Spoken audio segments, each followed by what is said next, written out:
이번 편에서는 상하이 전투 중에서도 참혹한 전투로 악명을 떨쳤던 로덴전 전투의 시점으로 다시 돌아가 보겠습니다.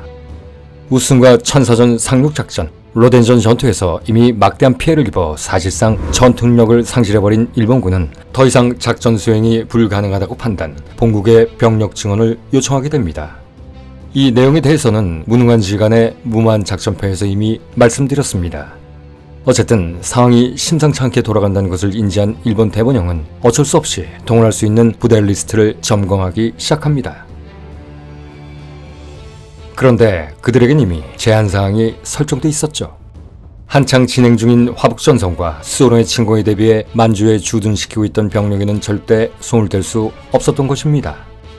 그래서 국유직책으로 타이완에서 연대급 부대인 시게우지 지대를 먼저 차출하고 이후 본토에서 제9사단, 제13사단, 제101사단, 제5 포병여단 등 3개 보병사단과 1개 포병여단을 차출합니다.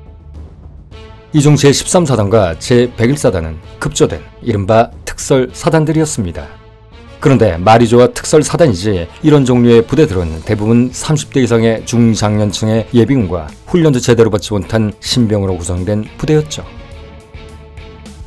당시 일본은 중일전쟁의 발발로 병력이 부족해지자 1925년 우카키 군축으로 해산시켰던 사단과 사단번호 100번대의 특설사단들을 급거 신규 편성하고 있었던 것입니다. 이런 특설사단은 편제상으로는 상설사단과 동등했지만 대부분 보충병과 예비역으로 구성된 데다 인원, 훈련 수준, 장비면에서 정규 갑종사단에 비해 그 전투력이 열악하기 짝이 없었습니다. 앞서 말했듯 특설사단의 병사들은 대부분 한 가정의 가장들로 제대한 지 근 10년 만에 느닷없이 재소집 영장을 받고 무작정 전쟁터로 끌려나온 자들이었기 때문이었습니다. 그러니 그들에게 전투 의지를 바라는 것 자체가 어불성설이었죠. 그리고 이런 실태는 간부들도 마찬가지였습니다. 그들 역시 제대한 지 오래된 사병들에 비해 나이도 훨씬 많은 예비역들이었습니다. 그런데 문제는 이것만이 아니었습니다. 이들에게 지급된 무기와 장비도 열악하기 짝이 없었죠. 이들이 지급받은 철모는 녹슨 구형 철모였으며 개인화기는 러일 전쟁 때나 쓰던 무라타 계열 소총이었던 것입니다. 그러나 무찌르자 붉은 군대, 타도하자 공산주의라는 구호를 외치며 만주에서 강력한 소련군과 대치하고 있던 상황에서 다시 말하지만 당시 일본은 전투력이 충실한 정예 사단들을 감히 빼낼 수는 없었고 다른 곳에서 차출할 수 있는 병력 자원 역시 없었기 때문에 이렇듯 오합지졸들의 도움 말고는 달리 방법이 없었던 것입니다. 이로 인해 이때부터 일본은 그동안 금기시했던 일을 단행하죠. 절대 길들여지지 않을 식민지 조선의 청년들에 대한 무차별적인 징병이 바로 그것입니다. 이때부터 수많은 조선 청년들이 중국전선, 태평양전선, 버마전선 등으로 끌려가게 됩니다. 민족의 비극, 그들은 이역만리 낯선 땅에서 고향 땅을 그리워하며 이름도 알리지 못한 채 외놈들의 총알바지가 되어 비참하게 쓰러져 갔을 것입니다. 그야말로 억장이 무너지고 하늘이 쪼개질 일이죠. 그런데 작금의 대한민국, 이렇게 비참한 역사적 사실이 있었음에도 친일 앞잡이들은 역사 왜곡은 물론 벌레만도 못한 자신들을 위해 국가의 명예와 국민의 안위를 저버리며 날뛰고 있고 이데올로기라는 낡은 깃발을 들은 베르나들은 독립투사들을 능욕하며 설쳐대고 있습니다. 치밀어 오르는 분노에 잠을 설칩니다. 어쨌든 제13사단과 제101사단 등 이른바 급조된 특설사단들은 9월 18일 천사전의 상륙, 만시창이가 된 제11사단과 합류하여 전편에서 말했던 피와 인육의 분쇄기, 바로 피와 살이 녹아내렸다던 처절한 격전지 로덴전 공략전의 또 다른 총알바지로 배치됩니다. 한편 상하이 파견군 사령관 마스 유연해는 로덴전 점령 이후 상하이 방어의 핵심인 다창청 공략을 제2차 목표로 정하고 있었습니다. 이것만 점령한다면 상하이에서 중국군에게 포위된 일본 육전대의 포위망을 풀 수 있기 때문이었죠. 그리고 다창전 점령 후 주력을 수저우강까지 남하시켜 상하이 육전대와 연결할 수 있다면 상하이 조개 방면의 중국군을 완전히 경멸할 수도 있었으니까요. 1937년 10월 8일 마침내 마스 위원회는 우측으로부터 제9사단, 제3사단, 제101사단을 차례로 배치하고 제13사단을 예비대로 하여 다창전 공략작전을 시작했습니다. 하지만 정작 화력 지원을 해줘야 할 제5 포병여단은 이미 포탄이 바닥나 있었죠. 뭐 하나 제대로 준비하지 못하는 마스의 전술. 그러나 뭐 어쩌겠습니까? 결국 일본군은 비인간적이고 비효율적인 군대답게 포병의 지원 없이 보병을 쓸어넣는 총검 돌격만으로 작전을 시작합니다. 그러나 레던전에서 다창전에 이르는 공간에는 이미 수백 개에 달하는 콘크리트 토치카들이 줄줄이 배치돼 있었고, 이 토치카들의 전면은 작게는 5m, 크게는 200m에 달했습니다. 거기에다 야포와 기관총자도 다수 배치돼 있었죠. 더구나 독일 기술자들에 의해 설계된 각각의 토치카들은 서로 사각이 없도록 매우 교묘하게 설치돼 있었기에 일본군의 죽음을 무릅쓴 돌격으로 그중 하나를 격파하거나 점령하더라도 주변의 토치카에서 뿜어져 나오는 화막에 또다시 걸릴 수밖에 없었습니다. 또한 토치카들을 잇는 크리크는 유사시 다음 방어소로의 철수 또한 용이하게 설계되어 있어서 만약 철수를 한다 하더라도 금방 병력을 재정비할 수도 있었습니다. 상황이 이르다 보니 일본군이 고전을 면치 못하는 것은 당연할 수밖에 없었죠. 그러나 제권과 제공권, 기갑전력에서 일본군이 워낙 우세하였기 때문에 많은 사상자를 내면서도 병사들은 함포사격과 항공지원, 전차의 도움을 받아 토치카를 하나씩 체납해 나갔습니다. 이 이야기는 잠시 후 다시 말씀드리겠습니다.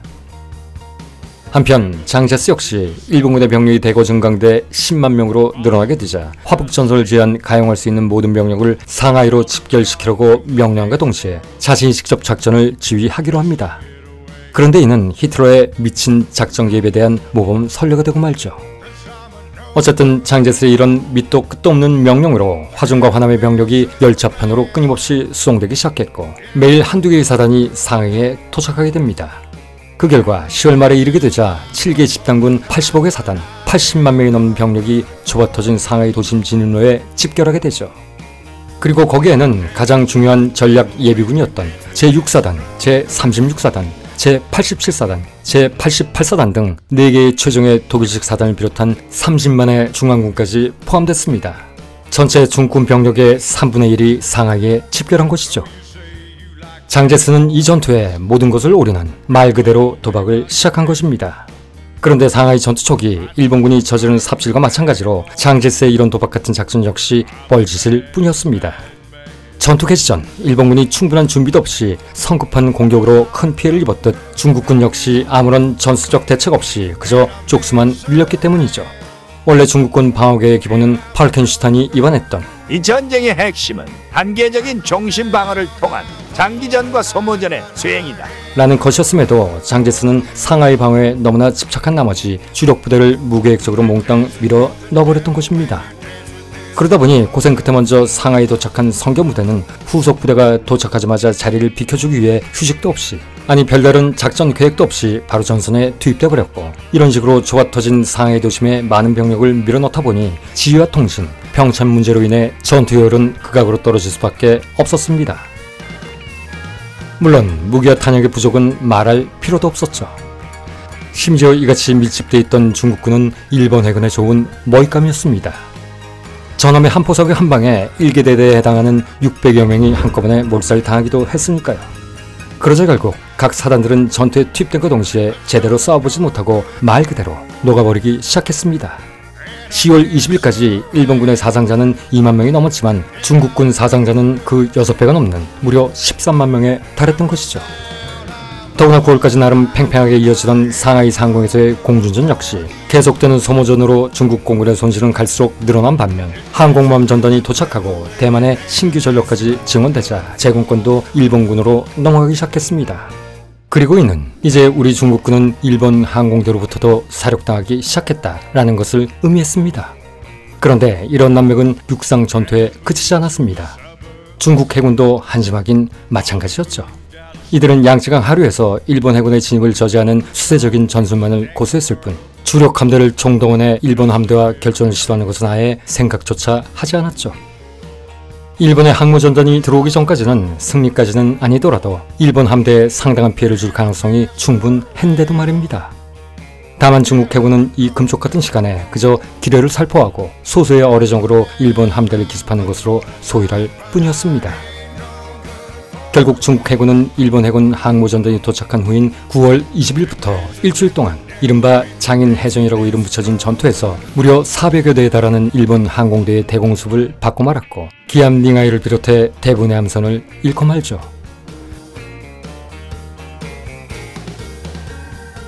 사실 장제스를 비롯한 중국군 수뇌부는 여태껏 80만 명이 넘는 대병력을 지휘해본 경험이 전혀 없었습니다. 그러다 보니 그보다 훨씬 더 복잡한 육해공 합동전술은 그저 먼 나라 이야기일 뿐이었습니다. 거기에다 당시 중국군은 다양한 지역에서 모인 잡다한 계팔의 군벌 부대까지 섞여 있었던 관계로 장비, 군복, 지휘 등을 동일시킬 수 없었고 심지어 방어로 인해 언어조차 달랐기에 통합작전은 아예 꿈도 꿀 수 없는 지경이었습니다. 아니, 중앙군과 지방군의 합동 도상연습, 즉 워게임조차 해본 적이 없었죠. 결국 같은 중국이라는 점만 빼면 도무지 같은 군대라고 할 수 없는 수십만의 연합군을 하루아침에 급조하여 지휘한다는 것은 애당초 불가능한 일이었던 것입니다. 그런데 문제는 이뿐만이 아니었습니다. 장제스가 주력 부대를 상하이로 집중하자 화북전선까지 위기에 빠지기 시작한 것입니다. 중국군의 전력 공백을 틈탄 일본군이 치알성과 수유안성을 점령해 버린 것이죠. 그렇습니다. 원래 상하이 전투는 화북전선의 보조작전에 불과했습니다. 그러나 이 시점 모든 시선이 이곳에 쏠리는 바람에 상하이는 양국 군대의 결전장이 돼버렸고 어느 쪽이 이기는가에 따라 전쟁 전체의 향방이 좌우될 정도가 됐던 것입니다. 그런데 10월 13일 광시군벌의 수장 리중론을 만난 장제스는 곧 모든 왜적을 황푸강 속에 수장시킬 것이다 라며 개도함으로 갈 호언장담을 했습니다. 하지만 그의 속내는 전쟁의 주도권을 뺏겼다 라는 현실로 점철돼 있었죠. 이에 장제스는 어쩔 수 없이 호주머니 속에 있는 전면 철수라는 카드를 만지작거리기 시작했습니다. 그런데 일본군의 사정도 별반 다르지 않았죠. 앞서 언급했듯 새로 도착한 3개 사단을 주력으로 10월 8일 타창전 공략을 시작하긴 했지만 결정적으로 중국군의 방어선을 무너뜨리기에는 역부족이었던 것입니다. 1차 목표인 다창전에서 5km 떨어진 곳까지는 어찌어찌 전진하긴 했지만 1km를 전진하는데 열흘이 걸릴 정도로 악전고투의 연속이었던 것이죠. 그럼에도 10월 23일 반자의 돌격으로 다창전을 간신히 포위한 일본군은 제3사단, 제9사단, 제11사단, 제13사단의 잔여 병력으로 또다시 총공격을 시작합니다. 가까스로 포탄을 공급받은 제5 포병여단의 155mm 곡사포를 비롯한 중포 120문을 집결, 격렬한 포화를 쏟아 부으면서 말이죠. 또한 하늘에서는 400여 대의 항공기들까지 출격, 쉴 새 없이 폭격을 퍼부었습니다. 하지만 중국군의 방어선은 무너지지 않았죠. 그러자 인내시 바닥난 일본군은 최후의 수단을 동원하고 맙니다. 제1차 세계대전을 최악의 전적으로 만들었던 무기 중 하나, 바로 독가스를 사용하기 시작한 것이죠. 그러자 일본군이 흘려보낸 독가스에 중국군은 패닉에 빠져버렸고 전황이 바뀌기 시작했습니다. 그런데 당시 독가스는 국제법에 의해 엄중히 금지된 무기였습니다.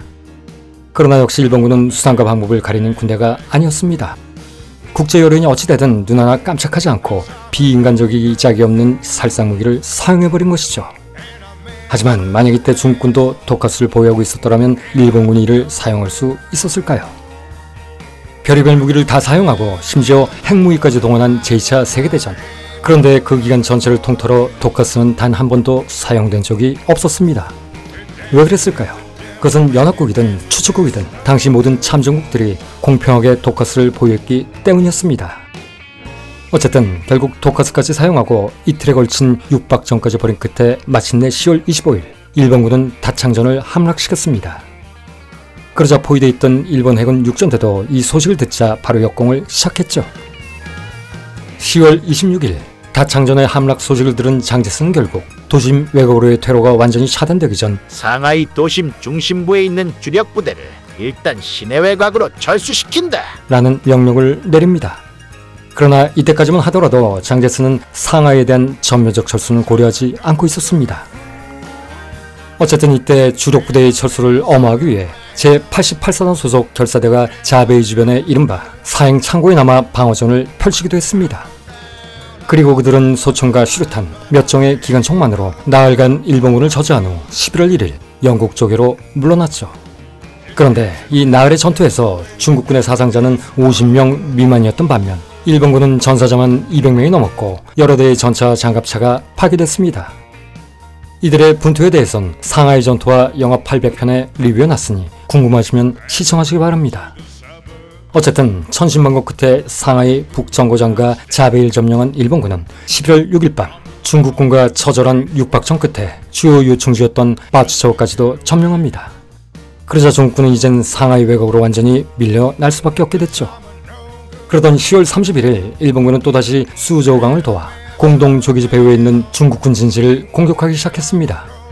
그러나 일본군은 본의 아니게 철수작전의 적체로 인해 수십만 명이 빽빽하게 밀집해 있는 중국군 방어선을 쉽게 돌파할 수 없었습니다. 반면 중국군 역시 좁은 지역에 도심에서보다 더 많은 인원이 몰려드는 바람에 일본군의 포격과 폭격으로 엄청난 사상자를 내고 맙니다. 이렇게 상하이 전투는 제1차 세계대전 이후 벌어진 최악의 지상전, 이전에는 없었던 참혹한 시가지 전투의 원형이 되어버렸습니다.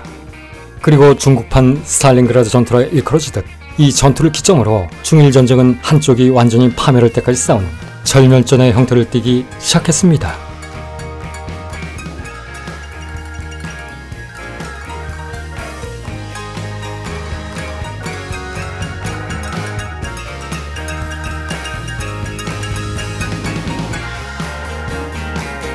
I'm a no good fool, and I mess around. Yeah, I'm a no good fool. I'm low down, I'm up for the night, but I ain't no good for you. You're dancing with the